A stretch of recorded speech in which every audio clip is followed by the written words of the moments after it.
Mas eu preciso falar do retiro espiritual do Barroso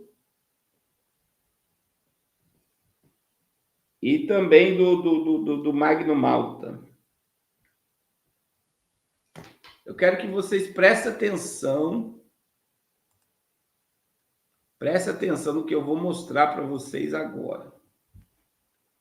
É muito sério, tá? É muito sério. Porque o Barroso diz que está indo para um retiro espiritual. E o retiro espiritual dele é tenebroso, tá? Esse povo trabalha e trabalha pesado. Olha só isso daqui.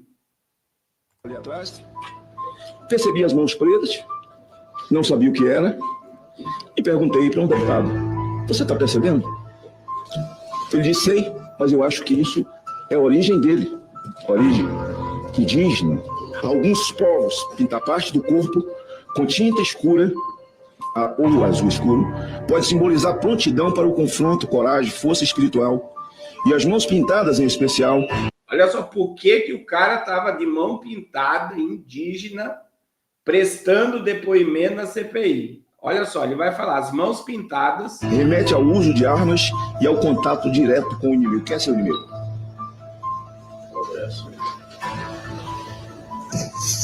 Eu não tenho inimigo. Mas não é isso que diz aqui. Mas o senhor tem. Os seus inimigos devem ser os aposentados do INSS. Os seus inimigos devem ser as pessoas simples, ribeirinhas, que necessitam de remédio, que necessitam de comer, que necessitam de ter dignamente onde morar. Homens e mulheres assaltados pela sua canalice familiar. O inimigo dele é a Receita Federal. O inimigo dele é a Polícia Federal. O inimigo dele é essa CPI. Por isso ele se preparou para enfrentar os inimigos. Estava sentado ali atrás. Veja bem, o cara fez um ritual para se preparar a atacar seus inimigos. E foi depor aos senadores na CPI do INSS. Agora, veja bem, eu quero que vocês prestem atenção. O negócio vai... O negócio vai andar. Aí, olha só, o perdeu Mané. E nós vencemos o bolsonarismo. Olha só. Brahma Kumaris é um grupo indiano que quem Barroso fará o retiro. Luiz Roberto Barroso, ex-presidente, fará em outubro um retiro espiritual organizado pela Brahma Kumaris. O ministro pretende refletir sobre a possibilidade de se aposentar da Suprema Corte, segundo o colunista da UOL. Daí, veja bem, o que é o retiro espiritual dele? É um movimento indiano. É um movimento espiritual criado na Índia em 1937, fundado por Kripalani, conhecido como Brahma Baba. O grupo nasceu com uma liderança feminina inédita. Os bens do fundador foram entregues a um comitê de 8 jovens mulheres que passaram a comandar a organização. A prática central é meditação Raja Yoga. O método busca relaxamento mental e equilíbrio entre o mundo interno e externo, sendo o principal exercício oferecido nos retiros. A organização promove estudos espirituais, virtude e serviço social. De acordo com o site da instituição, oferece 4 áreas de aprofundamento: conhecimento espiritual sobre a alma, Deus e karma, assimilação consciente de virtudes em situações adversas, prática da meditação e o compromisso de servir espiritualmente outras pessoas, estimulando a autonomia e propósito de vida. Aí, meu irmão, tem coisa que eu não vou poder falar aqui. O Alan dos Santos revelou o que eles fazem nessa movimentação do Brahma Kumaris. Vai muito além de meditação.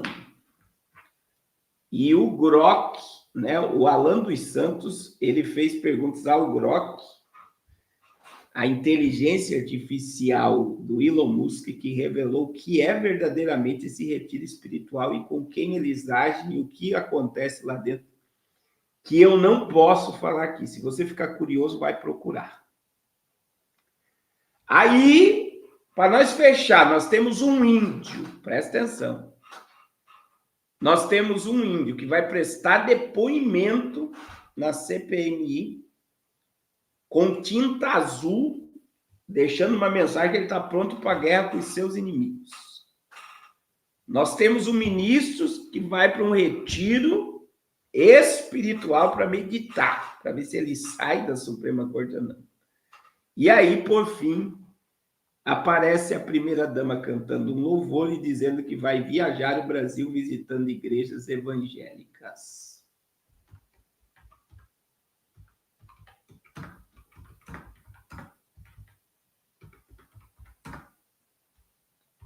Então,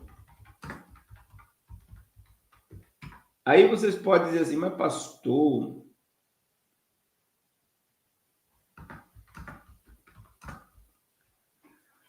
pastor, não é maravilhoso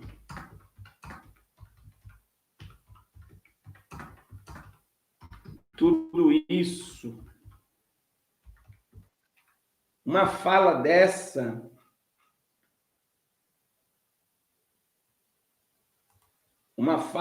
não afasta a primeira-dama do Evangelho, meu irmão.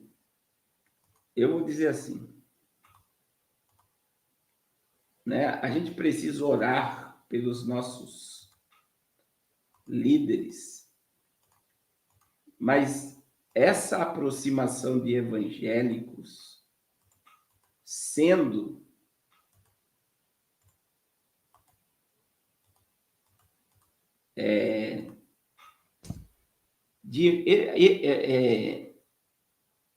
a gente sabe qual é o ideal e qual é o viés religioso deles.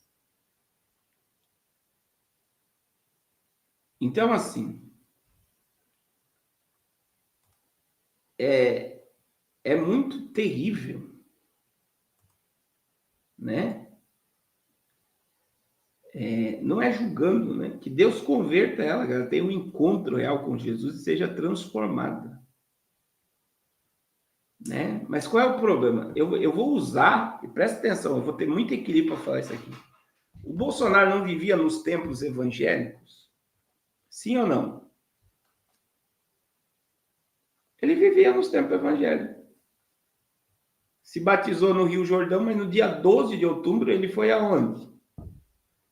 E foi em Aparecida para se aproximar dos católicos. Alguém viu aqui o Bolsonaro aceitando Jesus como seu único suficiente salvador? Em nenhum momento, eu vou dizer aqui, ó, em nenhum momento eu vi Bolsonaro convertido a Jesus Cristo. Ele era mais propenso à religião evangélica, como da sua esposa, mas eu nunca vi ele aceitando Jesus. Eu nunca vi. Talvez ele seja totalmente adepto ao cristianismo evangélico, mas eu nunca vi ele aceitar Jesus. E ele vivia dentro do quê? Dos templos. Deus abençoe o professor Isaac. Ele não vivia dentro dos templos? Ele vivia dentro dos templos. Mas ele nunca se converteu. A mesma coisa a primeira-dama quer fazer. Então, assim, uma coisa é a primeira-dama, ela é crente até debaixo d'água. Pelo menos as pessoas que conviveram próxima dela falam que é uma grande mulher de Deus. Mas o seu marido, o ex-presidente da República, nunca se converteu. Olha lá, o versículo que ele sempre dizia que era um bom católico e evangélico era Michele. E agora a primeira-dama está querendo fazer a mesma coisa que o Bolsonaro fazia. Então, olha lá, de louvor em podcast a encontro com evangélicos na cidade de Michele, os 7 acenos de Janja ao segmento em 3 meses. O movimento da primeira-dama ocorre em meio à tentativa do governo de atrair eleitorado evangélico altamente alinhado ao bolsonarismo. O encontro da primeira-dama com mulheres da Frente Evangélica pelo Estado de Direito nesta quinta-feira em Caruaru, no interior de Pernambuco, é o 7º aceno dela ao segmento religioso em 3 meses.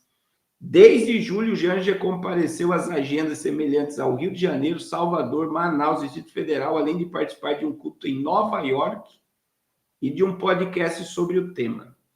A ideia é que esse tipo de reunião seja um espaço para mulheres abordarem temas da sua realidade social e demandas voltadas a políticas públicas. Janja, que é católica, e ela não é católica, tá? Ela não faz parte do catolicismo, faz intervenções a responder perguntas.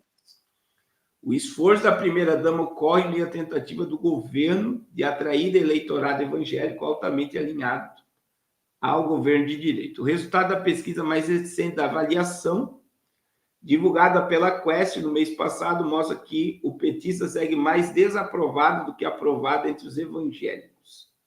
Esse número aqui é preocupante, né? Ele tem 35% dos votos. A diferença de 26 pontos percentuais, porém, é a menor entre os indicados no ano. No ápice, em julho, a distância chegou a 41 pontos.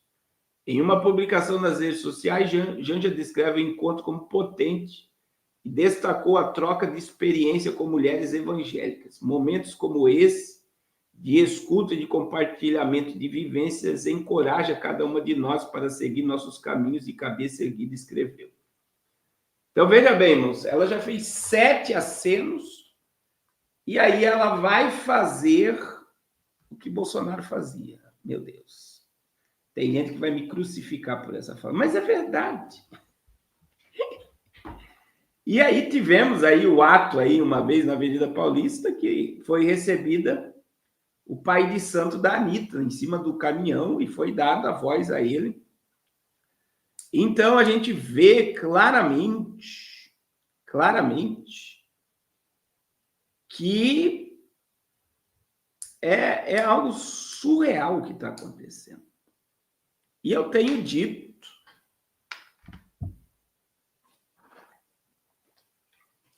e eu sei que incomoda o que eu falo, irmãos, o PT não quer fechar a igreja evangélica nenhuma.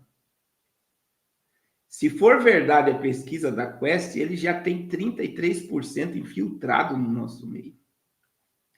Infiltrado, que eu digo, é com a mente programada para a agenda progressista, usando a Bíblia ainda. Essa é a realidade. Essa é a realidade. Usando a Bíblia ainda. Então, eles já têm infiltrado. Eles não querem. Eles não querem fechar igrejas. Eles querem se infiltrar. E eu não estou, em nenhum momento eu estou puxando o saco dela, irmã Luísa. Eu estou dizendo que ela está fazendo a mesma coisa que Bolsonaro fazia.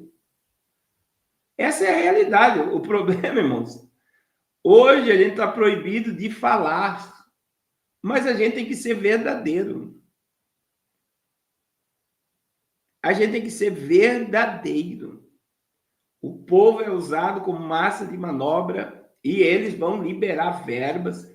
Veja, eu não sei se foi aprovado, mas eles querem colocar a Lei Rouanet a cantores gospel. Você tem noção? Cantor gospel recebendo verba da Lei Rouanet para fazer show gospel. Você acha que os cantores vão negar ou vão receber a verba? Isso já é um comprometimento, quer dizer, a partir do momento que eu recebo a verba do governo para me apresentar no gospel, eu estou alinhado ao governo de alguma forma. Eu estou alinhado. Irmãos, eu trabalhei muito com clínica, casa de recuperação. Casa de recuperação, antes de ter ajuda de governo, quer seja municipal, estadual e federal, é uma benção.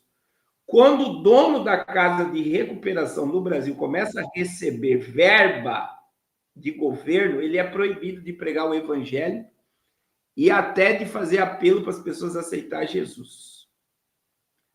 Eu tive numa casa de recuperação esses dias, eu fiquei horrorizado. Culto de domingo de manhã. Olha só, culto de domingo de manhã numa casa de recuperação. Eu fui pregar. Os internos que vieram voluntário. Ninguém pode participar de um culto numa casa de recuperação obrigado, só se quiser. Irmãos, isso não acontecia em casa de recuperação nunca. Casa de recuperação era joelho no chão, era jejum, era oração e era aceitar Jesus. Agora que as casas de recuperação estão alinhadas aos CAPs, né? Estão alinhadas ao sistema, eles não podem pregar Jesus e não podem obrigar nenhum interno a participar de culto a Deus. Na minha visão, me desculpe, um pastor que recebe verba do governo e ele não tem liberdade de pregar a verdade aos internos, que é o único remédio para libertar um drogado da mão de Jesus, do diabo, é Jesus Cristo. Olha aí, o Mamílio já pesquisou lá, os gospels já estão tendo acesso à Lei Rouanet. Então, veja bem, a partir do momento que qualquer igreja receba verba, qualquer instituição tenha aliança com alguma coisa do governo, o governo tem autoridade sobre aquilo. Vocês estão entendendo? Então, me desculpa a sinceridade, pode doer essa verdade, mas a Janja vai fazer o que Bolsonaro fez. Doa a quem doer. E o maior erro, nós perdemos 4 milhões de evangélicos por causa de política. E a esquerda não está vindo de mão vazia, tá? A esquerda está vindo com muito dinheiro para se aproximar. E, infelizmente, nós temos líderes gulosos, doidos por dinheiro e não querem saber de reino nem de alma. Que vão aceitar a verba e vão se alinhar ao sistema progressista.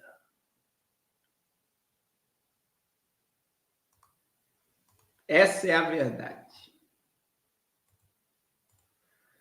Essa é a verdade.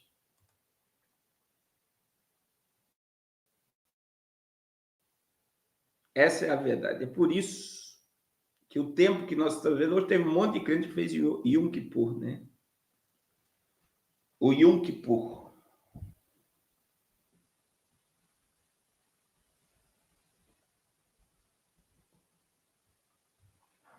Teve um clamor pelo arrependimento do Brasil, hoje às 18 horas. E se você fez, você é bem-aventurado. Toda oração voltada ao arrependimento, ela é necessária. Toda oração voltada à nação se arrepender, ela é necessária, e que Deus abençoe todos que participaram. Eu estou sendo sincero, eu não participei desse movimento, mas louvado seja Deus, porque pessoas se levantaram a bandeira do arrependimento. Então eu digo assim, nós precisamos nos arrepender. Claro que a primeira-dama do Brasil ela não vai ter abertura em sistemas religiosos de forma nenhuma, mas eles vão passar uma imagem que ela está tendo